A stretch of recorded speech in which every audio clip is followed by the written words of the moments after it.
ನೋಡಿ ದೋಸೆ ಈ ಥರ ಚೆನ್ನಾಗಿ ಆಗ್ತಾವೆ ಅಂತ ನನಗೂ ಗೊತ್ತಿರಲಿಲ್ಲ ಫ್ರೆಂಡ್ಸ್. ನಮ್ಮ ಆಂಟಿಯರು ಹೇಳ್ಕೊಟ್ಟಿದ್ರು. ತುಂಬ ಚೆನ್ನಾಗಿ ಬರುತ್ತೆ ಫ್ರೆಂಡ್ಸ್, ಒಂದ್ಸಲ ಟ್ರೈ ಮಾಡಿರಿ.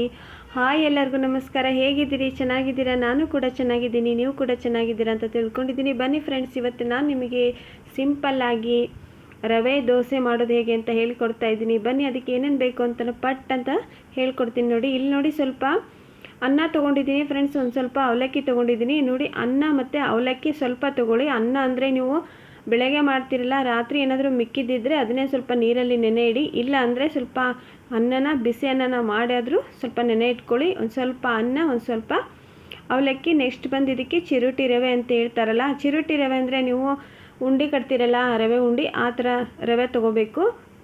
ತೋರಿಸ್ತೀನಿ ನೋಡಿ, ನಾನಿಲ್ಲಿ ಚಿರೋಟಿ ರವೆನ ನೋಡಿ ನಾನು ನೀಟಾಗೆಲ್ಲ ಕ್ಲೀನ್ ಮಾಡಿಕೊಂಡು ತೊಗೊಂಡಿದ್ದೀನಿ. ಒಂದು ಅರ್ಧ kg ಆಗುವಷ್ಟು ತೊಗೊಂಡಿದ್ದೀನಿ ನಾನು. ನೀವು ದಪ್ಪ ರವೆ ತೊಗೋಬೇಡಿ ಫ್ರೆಂಡ್ಸ್.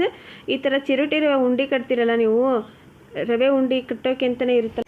ಉಪ್ಪಿಟ್ಟು ರವೆ ಅಂದರೆ ಸ್ವಲ್ಪ ದಪ್ಪ ಇರುತ್ತೆ, ಚಿರೋಟಿ ರವೆ ಅಂದರೆ ಈ ಥರ ನಯಸ್ಸಾಗಿ ಇರುತ್ತೆ ನೋಡಿ, ವೈಟ್ ಕಲರಲ್ಲಿ. ಈ ಥರ ರವೆ ತೊಗೊಳ್ಳಿ. ಬನ್ನಿ, ಇವಾಗ ಇದನ್ನು ನಾನು ಒಂದು ಮಿಕ್ಸರ್ ಜಾರಿಗೆ ಹಾಕೋತಾ ಇದ್ದೀನಿ. ಅರ್ಧ kg ಆಗುವಷ್ಟು ಚಿರೋಟಿ ರವೆ ತೊಗೊಂಡಿದ್ದೆ ನಾನು. ಕ್ಲೀನಾಗೆಲ್ಲ ಜಲ್ದಿ ಹಿಡ್ಕೊಂಡು ಕ್ಲೀನಾಗಿ ಮಾಡಿಕೊಂಡು ತೊಗೊಂಡಿದ್ದೇನೆ. ಈಗ ನೋಡಿ ಮಿಕ್ಸರ್ ಜಾರಿಗೆ ಹಾಕೋತಾ ಇದ್ದೇನೆ ನಾನು ಅದನ್ನು, ರವೆ ಮತ್ತು ಸ್ವಲ್ಪ ಅನ್ನ ಮತ್ತು ಸ್ವಲ್ಪ ಅವಲಕ್ಕಿ, ಆಮೇಲೆ ಮೊಸರು. ಇದನ್ನು ನೀಟಾಗಿ ನಾವು ನೀರು ಹಾಕಿಬಿಟ್ಟು, ನೀವು ದೋಸೆ ಹಿಟ್ಟಿಗೆ ಏನು ಹಿಟ್ಟು ಮಾಡ್ಕೋತಿರಲ್ಲ ಆ ಲೆವೆಲ್ಗೆ ಮಿಕ್ಸಿ ಮಾಡ್ಕೋಬೇಕು. ನೋಡಿ ಇನ್ನೊಮ್ಮೆ ಹೇಳ್ತೀನಿ, ಚಿರೋಟಿ ರವೆ ಮತ್ತು ಸ್ವಲ್ಪ ಅನ್ನ, ಸ್ವಲ್ಪ ಅವಲಕ್ಕಿ, ಒಂದು ಸ್ವಲ್ಪ ಮೊಸರು ಹಾಕಿಬಿಟ್ಟು ಮಿಕ್ಸಿ ಮಾಡ್ಕೋಬೇಕು ಫ್ರೆಂಡ್ಸ್. ಈ ದೋಸೆ ಎಷ್ಟು ಸಖತ್ತಾಗಿ ಟೇಸ್ಟ್ ಕೊಡುತ್ತೆ ಅಂತೀರಾ, ನೀವೇ ಒಂದ್ಸಲ ಟ್ರೈ ಮಾಡಿ. ತುಂಬ ಅಂದರೆ ತುಂಬ ಚೆನ್ನಾಗಿ ಟೇಸ್ಟ್ ಕೊಡುತ್ತೆ ನೋಡಿ. ಇದಕ್ಕೆ ನೀವು ಉದ್ದಿನಬೇಳೆ ಹಾಕೋದು ಬೇಡ, ಹೆಸರುಬೇಳೆ ಹಾಕೋದು ಬೇಡ. ಸಿಂಪಲ್ಲಾಗೆ ನೀವು ಬೆಳಗ್ಗೆನೇ ಮಾಡಿಕೊಂಡು ಮಕ್ಕಳಿಗೆ ಲಂಚ್ ಬಾಕ್ಸಿಗೆ ಕಟ್ಬೋದು ಅಂತ ತೋರಿಸ್ತಾ ಇದ್ದೀನಿ ಇದನ್ನು ನೋಡಿ.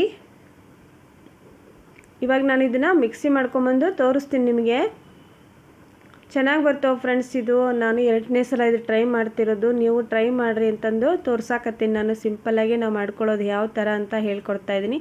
ವಿಡಿಯೋ ಸ್ಕಿಪ್ ಮಾಡ್ದಂಗೆ ನೋಡಿ ಎಲ್ಲ ಅರ್ಥಕತಿ. ಮತ್ತು ಯಾರೆಲ್ಲ ನನ್ನ ಚಾನಲ್ ಸಬ್ಸ್ಕ್ರೈಬ್ ಮಾಡ್ಕೊಳ್ದೆ ನೋಡ್ತಾ ಇದ್ದೀರಾ, ಸಬ್ಸ್ಕ್ರೈಬ್ ಮಾಡಿಕೊಂಡು ಚಾನಲ್ನ ವಿಡಿಯೋ ಎಲ್ಲ ನೋಡಿ ಸಪೋರ್ಟ್ ಮಾಡಿರಿ. ನಿಮ್ಮೆಲ್ಲರ ಸಪೋರ್ಟು ನಮಗೆ ತುಂಬ ಮುಖ್ಯ ಐತ್ರಿ. ಅದಕ್ಕೆ ಹೇಳಕತ್ತೀನಿ, ವಿಡಿಯೋ ಇಷ್ಟ ಆದರೆ ಲೈಕ್ ಕೊಡೋದನ್ನು ಮರಿಬೇಡ್ರಿ. ನೋಡಿರಿ, ಇವಾಗ ನಾನು ಇದನ್ನು ಮಿಕ್ಸಿ ಮಾಡ್ಕೊಂಬಂದೆ ನೋಡಿ. ಈ ಲೆವೆಲಿಗೆ ಮಿಕ್ಸಿ ಮಾಡ್ಕೋಬೇಕು. ನೀವು ತೋರಿಸ್ತಾ ಇದ್ದೇನೆ ನೋಡಿ ನಾನು. ನೀವು ದೋಸೆ ಹಿಟ್ಟಿಗೆ ಯಾವ ಥರ ಮಾಡ್ಕೊತಿರಲ್ಲ ಅದೇ ಥರನೇ ಮಾಡ್ಕೋಬೇಕು ನೋಡಿ. ನಾನು ಉದ್ದಿನಬೇಳೆ ಹಾಕಿಲ್ಲ, ಹೆಸರುಬೇಳೆ ಹಾಕಿಲ್ಲ, ಏನೂ ಹಾಕಿಲ್ಲ. ರವೆ ಮತ್ತು ಅನ್ನ, ಸ್ವಲ್ಪ ಅವಲಕ್ಕಿ, ಮೊಸರು ಹಾಕಿಬಿಟ್ಟು ಮಿಕ್ಸಿ ಮಾಡ್ಕೊಂಬಂದಿದ್ದೀನಿ. ಆಮೇಲೆ ನೀವು ಸ್ವಲ್ಪ ನೀರು ಹಾಕ್ಕೊಂಡು, ಇನ್ನು ನೆಕ್ಸ್ಟ್ ಒಂದು ಸ್ವಲ್ಪ ರವೆ ಉಳಿದಿತ್ತಲ್ಲ ಅದನ್ನು ನಾನು ಮಿಕ್ಸಿ ಮಾಡ್ಕೊಂಬರ್ತಾಯಿದ್ದೀನಿ ನೋಡಿ. ಬೆಳಗ್ಗೆನೇ ನೀವು ಆರಾಮಾಗಿ ತಿಂಡಿಗೆ ಆರಾಮಾಗಿ ಮಾಡ್ಕೋಬೋದು ಇದನ್ನು, ಸ್ನ್ಯಾಕ್ಸ್.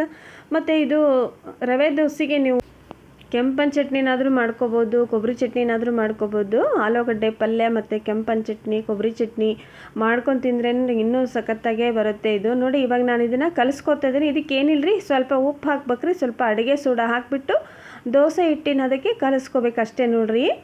ಇನ್ನೊಮ್ಮೆ ಹೇಳ್ತೀನಿ ನೋಡಿ ನಾನು. ಚಿರೋಟಿ ರವೆ, ಸ್ವಲ್ಪ ಅನ್ನ ನೀರಲ್ಲಿ ನೆನೆ ಇಡಬೇಕು ಒಂದು ಅರ್ಧ ಗಂಟೆ. ಆಮೇಲೆ ಅವಲಕ್ಕಿನೂ ಸಹ ನೆನೆ ಇಡಬೇಕು. ಅವಲಕ್ಕಿ ಏನು ಬೇಗ ನೆನೆದು ಬಿಡುತ್ತೆ, ಹಾಗಾಗಿ ಅವಲಕ್ಕಿ, ಅನ್ನ ಮತ್ತು ಚಿರೋಟಿ ರವೆ, ಮೊಸರು ಇವನ್ನೆಲ್ಲ ಮಿಕ್ಸ್ ಮಾಡಿಕೊಂಡು, ಆಮೇಲೆ ನೀವು ದೋಸೆ ಹಿಟ್ಟಿಗೆ ಯಾವ ಥರ ಕಲಿಸ್ಕೋತಿರಲ್ಲ ಅಷ್ಟೇ ಕಲಿಸ್ಕೋಬೇಕು. ಸ್ವಲ್ಪ ಉಪ್ಪು ಹಾಕಬೇಕು, ಸ್ವಲ್ಪ ಅಡುಗೆ ಸೋಡಾ ಹಾಕಬೇಕು ನೋಡಿ. ಇವಾಗ ನಾನು ಇದಕ್ಕೆ ಅಡುಗೆ ಸೋಡಾ ಮತ್ತು ಸ್ವಲ್ಪ ಉಪ್ಪು ಹಾಕಿ ಕಲಿಸ್ತಾ ಇದ್ದೀನಿ ನೋಡಿ. ಈ ಅದಕ್ಕೆ ಬರಬೇಕದು. ಇದನ್ನು ಫ್ರೆಂಡ್ಸ್ ಆಮೇಲೆ ಒಂದು ಅರ್ಧ ಗಂಟೆ ನೆನೆಯಕ್ಕೆ ಇಟ್ಬಿಡಿ ಹಿಟ್ಟು, ಏಕೆಂದರೆ ನೆನೆಬೇಕಿದೆ ಹಿಟ್ಟು. ಇದನ್ನು ನೀವು ಅಡುಗೆ ಸೋಡಾ ಮತ್ತು ಸ್ವಲ್ಪ ಉಪ್ಪು ಹಾಕಿಬಿಟ್ಟು ಒಂದು ಅರ್ಧ ಗಂಟೆ ನೆನೆಯಕ್ಕೆ ಇಟ್ಬಿಡಿ. ಆವಾಗಲೇ ದೋಸೆ ಮಾಡೋಕ್ಕೆ ಹೋಗಬೇಡಿ, ಬೇಗ ಬರೋದಿಲ್ಲ, ಅದಕ್ಕೆ ಹೇಳ್ತಿದ್ದೀನಿ. ನೀವು ಇದನ್ನು ಒಂದು ಅರ್ಧ ಗಂಟೆ ನೆನೆಯಕ್ಕೆ ಇಟ್ಬಿಡಿ. ಹಿಟ್ಟು ಅಂದರೆ ನಾವು ರವೆ ಹಾಕಿರುತ್ತವಲ್ಲ, ಸ್ವಲ್ಪ ನೆನೆಬೇಕು ಅಂತ ಹೇಳೋದಷ್ಟೇ. ನೆನೆದಾದ್ಮೇಲೆ ನೀವು ಆಮೇಲೆ ದೋಸೆನ ಆರಾಮಾಗಿ ಮಾಡ್ಕೋಬೋದು. ಬೇಗ ಮಾಡ್ಕೊಂಡು ನೀವು ಆಫೀಸಿಗೆ ಮತ್ತು ಮನೆಗೆ ಮಕ್ಕಳಿಗೆ ಲಂಚ್ ಬಾಕ್ಸಿಗೆ ಬೇಗ ಆಗುತ್ತೆ ಇದು ಮಾತ್ರ ರೆಸಿಪಿ.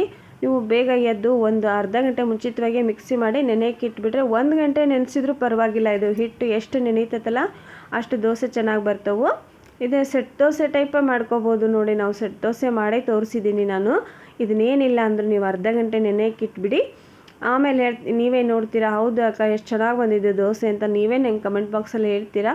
ನೋಡಿ ವಿಡಿಯೋ ಸ್ಕಿಪ್ ಮಾಡ್ದಂಗೆ ನೋಡಿರಿ. ಇನ್ನೊಂದು ಸಲ ಹೇಳಕತ್ತೀನಿ, ಯಾರೆಲ್ಲ ಚಾನಲ್ ಸಬ್ಸ್ಕ್ರೈಬ್ ಮಾಡ್ಕೊಂಡಿಲ್ಲ ನಮ್ಮ ಚಾನಲ್ ಸಬ್ಸ್ಕ್ರೈಬ್ ಮಾಡಿಕೊಂಡು ವಿಡಿಯೋ ನೋಡಿರಿ. ಇವಾಗ ಇದನ್ನು ಇಟ್ಬಿಡ್ತೀನಿ ನಾನು ಒಂದು ಅರ್ಧ ಗಂಟೆ. ಆಮೇಲೆ ಈ ಕಡೆ ಒಂದು ದೋಸೆ ಹಂಚು ಇಟ್ಕೊಂಡಿದ್ದೆ ಸಣ್ಣದು, ಅದರಲ್ಲೇ ನಾನು ಮಾಡೋದು ದೋಸೆನ ತೋರಿಸ್ತಾ ಇದ್ದೀನಿ ನೋಡಿ. ಇವಾಗ ದೋಸೆ ಹಂಚಿಗೆ ಸ್ವಲ್ಪ ಎಣ್ಣೆ ಹಚ್ಕೋತೀನಿ ನಾನು. ಎಣ್ಣೆ ಹಚ್ಬಿಟ್ಟು ಕಾಯಕ್ಕೆ ಇಟ್ಬಿಡ್ತೀರಲ್ಲ, ಕಾಯ್ದಾದ್ಮೇಲೆ ಎಣ್ಣೆ ಹಚ್ಕೊಳ್ಳಿ ಎಲ್ಲ ಹಂಚಿಗೂ. ಆಮೇಲೆ ದೋಸೆನ ನೀವು ಸೆಟ್ ದೋಸೆ ಯಾವ ಥರ ಮಾಡ್ಕೋತಿರಲ್ಲ ಅದೇ ಥರ ಸಣ್ಣ ಸಣ್ಣದಾಗಿ ಮಾಡ್ಕೊಳ್ಳಿ. ನನಗೂ ಅಷ್ಟೊಂದು ಗೊತ್ತಿರಲಿಲ್ಲ, ನಮ್ಮ ಆಂಟಿಯರು ಹೇಳಿದರು ನನಗೆ. ನಾನು ಈ ಥರ ಹಂಚಲ್ಲೇ ದೋಸೆ ಎಲ್ಲ ಮಾಡೋದು. ಇವಾಗ ದೋಸೆ ಫ್ಯಾನ್ ಬಂದಿದ್ದಾವಲ್ಲ ಅದರಲ್ಲಾದರೂ ನೀವು ಮಾಡ್ಕೋಬೋದು. ನಾನು ಇದೇ ಬಟ್ ಇದರಲ್ಲೇ ಮಾಡೋದು ನಾನು. ನೋಡಿ ಇವಾಗ ನಾನು 3 ದೋಸೆ ಹಾಕ್ತಾಯಿದ್ದೇನೆ, ಸೆಟ್ ದೋಸೆನ. ಇದಕ್ಕೆ ನೀಟಾಗಿ ನೀವು ಸುತ್ತಲೂ ಎಣ್ಣೆ ಹಾಕಿಬಿಟ್ಟು ಒಂದು 10 ನಿಮಿಷನಾದರೂ ಬೇಯಕ್ಕೆ ಬಿಟ್ಬಿಡೋಣ. ನೋಡಿ ಇವಾಗ 10 ನಿಮಿಷ ಆದಮೇಲೆ ನಾನು ತೆಗೆದು ತೋರಿಸ್ತಾ ಇದ್ದೇನೆ ನೋಡಿ, ಈ ಥರ ಆಗಬೇಕದು. ಇವಾಗ ನೆಕ್ಸ್ಟು 3 ದೋಸೆನ ನೀವು ಈ ಕಡೆ ತಿರುವಿ ಹಾಕಿಬಿಟ್ಟು ಒಂದು ಆ ಕಡೆ ಈ ಕಡೆ ಎಲ್ಲದನ್ನು ಒಂದು 5 ನಿಮಿಷ ಬೇಯಿಸ್ಕೊಂಡ್ಬಿಡಿ. ಸೇಮ್ ನೀವು ಸೆಟ್ ದೋಸೆ ಏನು ಮಾಡಿರ್ತೀರಲ್ಲ ಅದೇ ಟೈಪ್ ಆಗಿರ್ತಾವ್ರಿ, ಸಖತ್ತಾಗೆ ಟೇಸ್ಟ್ ಕೊಡ್ತಾವೆ. ಖಂಡಿತ ಒಂದ್ಸಲ ಟ್ರೈ ಮಾಡಿರಿ, ನೀವೇ ನಮ್ಗೆ ಹೇಳ್ತೀರಿ ಕಮೆಂಟ್ ಬಾಕ್ಸ್ ಒಳಗೆ. ನೋಡಿ ವಿಡಿಯೋ ಇಷ್ಟ ಆದರೆ ಲೈಕ್ ಮಾಡೋದನ್ನು ಮರಿಬೇಡ್ರಿ. ಇನ್ನೊಂದು ಸಲ ಹೇಳಕತ್ತೀನಿ ನೋಡಿರಿ, ಸಖತ್ತಾಗಿರುವಂತಹ ರವೆ ದೋಸೆಗಳು ರೆಡಿ ಆಗ್ತಾ ಇದ್ದವು. ನೀವು ಟ್ರೈ ಮಾಡಿರಿ ಒಂದ್ಸಲ, ಮತ್ತು ಹೇಗಿತ್ತು ವಿಡಿಯೋ ಅಂತಲೂ ಹೇಳೋದನ್ನು ಮರಿಬಾರ್ರಿ. ನೋಡಿರಿ ರೆಡಿ ಅದು. ಇದಕ್ಕೆ ನಾನು ಚಟ್ನಿ ಮಾಡಿದ್ದೆ, ಕೊಬ್ಬರಿ ಚಟ್ನಿ ಮತ್ತು ಸ್ವಲ್ಪ ಆಲೂಗಡ್ಡೆ ಪಲ್ಯ ಮಾಡ್ಕೊಂಡಿದ್ದೆ. ಆಲೂಗಡ್ಡೆ ಪಲ್ಯ ಕೊಬ್ಬರಿ ಚಟ್ನಿ ಮಾಡ್ಕೊಂಡಿದ್ದೆ. ಬಟ್ ಇಲ್ಲಿ ಕೊಬ್ಬರಿ ಚಟ್ನಿ ಹಾಕ್ಬಿಟ್ಟು ಅಷ್ಟೇ ತೋರಿಸ್ತಾ ಇದ್ದೀನಿ ನೋಡಿ. ವಿಡಿಯೋ ನೋಡಿ ಲೈಕ್ ಮಾಡಿ. ನೋಡಿ ಅಬನಶಂಕರಿ ತಾಯಿ ಎಲ್ಲರಿಗೂ ಒಳ್ಳೇದು ಮಾಡಲಿ. ಇಷ್ಟು ಸಖತ್ತಾಗಿರೋ ದೋಸೆನ ನೀವು ಮಿಸ್ ಮಾಡ್ಕೊಳ್ದೆ ಮಾಡ್ಕೊಂಡು ತಿನ್ನಿರಿ ಅಂತ ಹೇಳ್ತಾ ವಿಡಿಯೋದ ಮುಗಿಸ್ತಾ ಇದ್ದೀನಿ.